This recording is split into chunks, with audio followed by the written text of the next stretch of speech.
ఇవాల్టి కథ దేవతలైన దయ్యాలు. పోలవరం ఊరి చివర మర్రి చెట్టు మీద చాలా దయ్యాలు కాపురం ఉండేవి. ఒక రోజున కొత్త దయ్యం ఒకటి ఆ చెట్టు దగ్గరికి వచ్చింది. ఇప్పటికే ఈ చెట్టు ఇరుకైపోయింది, నువ్వు పోయి మరేదైనా చెట్టు చూసుకో అంటూ మర్రి చెట్టు మీద పెద్ద దయ్యం కొత్త దయ్యాన్ని అదిలించింది. ఎక్కడికి పోయేది? దగ్గరలో ఎక్కడా మరొక మర్రి చెట్టు కనపడడం లేదు అంటూ కొత్త దయ్యం దీనంగా ముఖం పెట్టింది.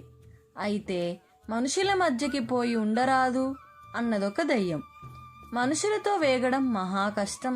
ఇంట్లో దయ్యం ఉందని అనుమానం వచ్చిందంటే మంత్రగాళ్ళని పిలుస్తారు.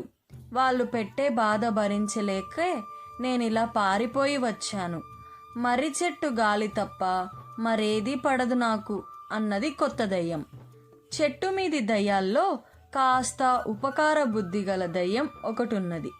అది కొత్త దయ్యం మీద జాలిపడి, సరేలే పోని, కొన్నాళ్ల పాటు నువ్వు ఈ చెట్టు మీద ఉండు, నేను పోయి మనుషుల మధ్య ఉండి వస్తాను అంటూ గాలిలోకి ఎగిరి ఊరు చేరి ఒక ఇంట్లో ప్రవేశించింది. ఆ ఇంటి యజమాని పోలయ్య. ఆయనకు భార్య, 2 కొడుకులు. కొడుకులిద్దరికీ పెళ్ళిళ్ళయి కోడళ్ళు కాపురానికి వచ్చారు. పెద్ద కొడుక్కు 3 ఏళ్ల బాబు కూడా ఉన్నాడు. దయ్యానికి ఆ ఇంట్లో ఏమీ శ్రమ అనిపించలేదు. తానెవరికి కనిపించదు కనుక ఎక్కడ కావాలంటే అక్కడ తిరగవచ్చు. మర్రి చెట్టు కంటే ఆ ఇల్లే దానికెంతో సదుపాయంగా ఉన్నది. ఆ ఇంట్లో వాళ్ళు సరదాగా కబుర్లు చెప్పుకుంటుంటే దయ్యం తాను విని ఆనందించేది. పోలయ్య మనవడి ముద్దు చేష్టలు దానికి వినోదం కలిగించేవి. ఇక ఆ ఇల్లు వదలరాదనుకున్నది దయ్యం. ఇలా ఒక 1 నెల రోజులు దయ్యానికి హాయిగా జరిగిపోయింది.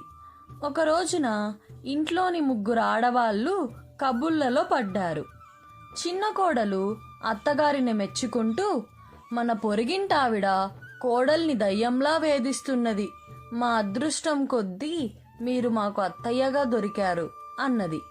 ఆ పొరిగింటావిన్ని దయ్యంతో పోలుస్తావెందుకే, దయ్యాలు ఆవిడికంటే చాలా మెరుగు అన్నది పెద్ద కోడలు. ఇందుకు అత్తగారు నవ్వుతూ, దయ్యాలు మెరుగంటున్నావు, నీకు వాటి గురించి బాగా తెలిసేమిటి అన్నది. తెలుసు కాబట్టే చెప్పాను. మనం దయ్యాల్ని మెచ్చుకుంటే అవి పనులు చేసి పెట్టే అవకాశం ఉంది. పొరిగింటావిడ ఎంత పని చేసినా కోడల్ని సాధిస్తూనే ఉంటుంది అన్నది పెద్ద కోడలు. మరి నువ్వు దయ్యానివి మెచ్చుకున్నావు కదా, ఈరోజు నీ వంతు 2 గుండిగల నీళ్లు అదే తోడుతుందంటావా అన్నది చిన్న కోడలు.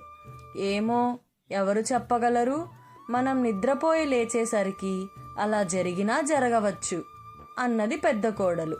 ఆ తరువాత అందరూ నిద్రపోయారు.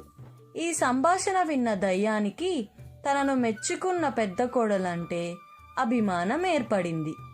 ఆమెకు దయ్యాల మీద గల సానుభూతిని నిజం చేయాలనుకుని మర్నాడు పెద్ద కోడలు నిద్ర లేచేసరికి 2 గుండిగల్ని నీళ్లతో నింపింది. పెద్ద కోడలు నూతిగట్టు వద్దకు వెళ్ళి 2 గుండిగల నిండా నీళ్లుండడం చూసి ఆశ్చర్యపోతూ అత్తగారిని, చిన్న కోడల్ని పిలిచి, మీరేమైనా నీళ్లు తోడారా అని అడిగింది.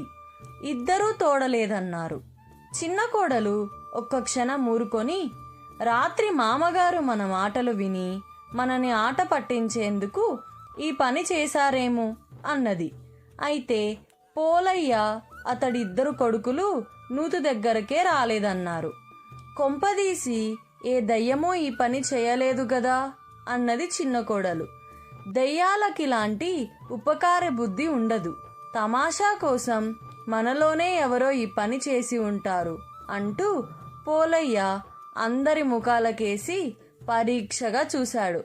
పోలయ్య పెద్ద కొడుకు మాత్రం తాపీగా, ఇది నిజంగా ఉపకార బుద్ధి గల దయ్యం పనే అయితే ఇంత చిన్న సహాయంతో ఎందుకు ఊరుకోవాలి, మన ఇంటి కప్పు నేసి పెట్టకూడదు, పెంకు తిరగవేసి 4 ఏళ్లైంది, ఇంట్లో అక్కడక్కడా వాన కురుస్తున్నది కూడా అన్నాడు. తన సేవకు గుర్తింపు లభించలేదని దయ్యానికి చాలా బాధ కలిగింది.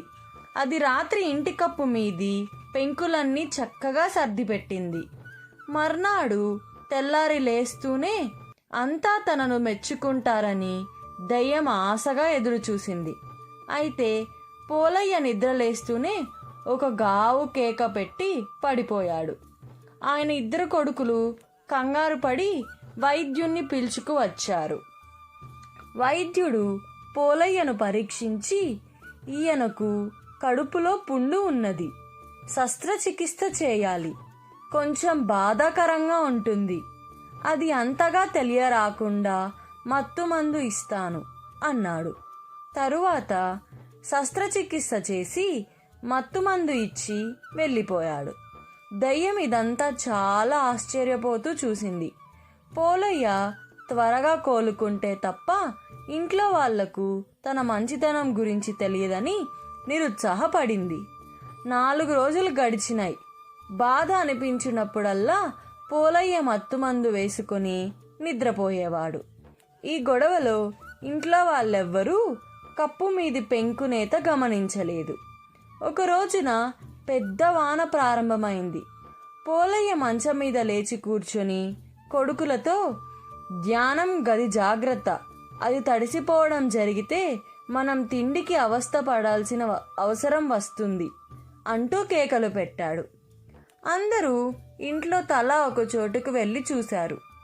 పూర్వంలాగా ఎక్కడా కప్పులో నుంచి వాన చినుకులు పడడం లేదు. వాళ్ళు ఆశ్చర్యపోయి ఈ సంగతి పోలయ్యకు చెప్పారు. అప్పుడు అందరికీ పోలయ్య పెద్ద కొడుకు దయ్యాన్ని గురించి అన్న మాటలు గుర్తుకు వచ్చాయి. వాన తగ్గిన తర్వాత వెళ్ళి చూస్తే ఇంటి మీద పెంకు చక్కగా పేర్చి ఉంది. కోడళ్ళిద్దరూ హడలిపోయారు. ఈ ఇంట్లో నిజంగానే దయ్యం చేరింది అంటూ అత్త గోల పెట్టింది.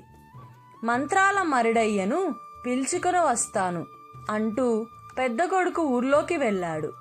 తను ఇంటి వాళ్ళందరికీ ఉపకారం చేస్తే వాళ్ళు అంతగా ఎందుకు భయపడిపోతున్నారో అర్థం కాక దయ్యం మళ్ళీ మర్రి చెట్టు దగ్గరికి వెళ్ళింది. చిచ్చి, ఇక్కడ ఖాళీ లేదని తెలియదా ఏం అంటూ ఒక దయ్యం పెద్దగా విసుక్కున్నది. ఇంటి దయ్యం ఆ దయ్యాన్ని గుర్తుపట్టి, నువ్వే కదా లోగడ మంత్రగాళ్లకు భయపడి ఇక్కడికి పారిపోయి వచ్చింది, ఇంతకు వాళ్ళేం చేస్తారేమిటి అని అడిగింది. వాళ్ళు మంత్రాలు చదివితే మనకు ఒళ్ళంతా మంటలు పుడతాయి, ఆ బాధ భరించలేక పారిపోతాం అన్నది దయ్యం. ఓస్ ఇంతేనా అనుకుంటూ పోలయ్య ఇంటి దయ్యం తిరిగి వచ్చి వైద్యుడు పోలయ్యకు ఇచ్చిన మత్తుమందు కొంచెం మింగి ఒక మూలగా నిద్రలో జోగుతూ కూర్చున్నది. తరువాత మంత్రాల మరిడయ్య వచ్చి కాసేపు హడావిడి చేసి ఏవేవో మంత్రాలు చదివాడు. ఎన్ని మంత్రాలు చదివినా వాడికి దయ్యం జాడ తెలియలేదు. నేను గొప్ప పిడుగుల్లాంటి మంత్రాలు చదివాను, వాటి దాటికి ఎంత లేసి దయ్యమైనా నిలవలేదు అని చెప్పి మరిడయ్య తన బహుమతి తీసుకొని వెళ్ళిపోయాడు. దయ్యం నిజంగా ఇల్లొదిలి పారిపోయిందంటావా అని చిన్న కోడలు పెద్ద కోడల్ని అడిగింది. వెళ్ళకపోయిన పక్షంలో అది ఈ రాత్రి గదిలోని ధాన్యాన్నంతా బియ్యం కింద దంచి తీరుతుంది కదా అన్నది పెద్ద కోడలు.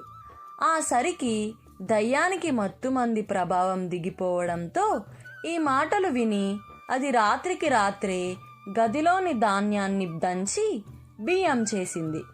మర్నాడు ధాన్యం గదిలోని బియ్యం చూసి ఇంటిల్లపాది హడలిపోయారు. కొంతసేపటికి పెద్ద కోడలు తేరుకొని, ఇన్ని మంచి పనులు చేస్తున్నది దయ్యమై ఉండదు, దయ్యమైతే మరిడయ్య మంత్రాలకు పారిపోయి ఉండేది. ఈ ఇంటిని ఏదో దేవత కాపాడుతున్నది, ఆ దేవత మనకెన్నడూ అపకారం చేయదు అన్నది. ఈ మాటలతో అందరికీ ఎక్కడ లేని ధైర్యం కలిగింది.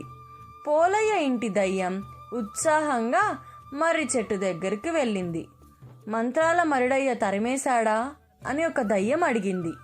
అదేం లేదు, మీ అందరికీ హాయిగా ఇళ్లల్లో ఉండే ఉపాయం చెబుదామని వచ్చాను అంటూ పోలయ్య ఇంటి దయ్యం మత్తుమందును గురించి వాటికి చెప్పింది. భలే మంచి ఉపాయం. ఇక ముందు ఈ చెట్లను పట్టుకొని వేలాడాల్సిన అవసరం లేదు అంటూ కొన్ని దయ్యాలు కేకలు వేశాయి. పోలయ్య ఇంటి దయ్యం వాటిని ఊరుకోమని, ఇంతకాలంగా మనం చెడ్డవాళ్ళమని నేను అనుకునేదాన్ని. మనం దెయ్యాలమైన మంచి పనులు చేస్తే మనమల్ని కూడా మనుషులు దేవతలంటారు. మనుషులతో పాటు హాయిగా బతకాలనుకుంటే మనం మంచి పనులు చేస్తూ దేవతలం అనిపించుకోవాలి అన్నది. ఆనాటి నుంచి మంచి పనులు చేసిన దయ్యాలన్నీ దేవతలయ్యాయి. చెడ్డ పనులు మానలేనివి మాత్రం దెయ్యాలుగానే ఉండిపోయాయి. కథ సమాప్తం. ఈ కథ మీకు నచ్చినట్లయితే మా ఛానల్కు లైక్ చేసి, షేర్ చేసి, సబ్స్క్రైబ్ చేయండి.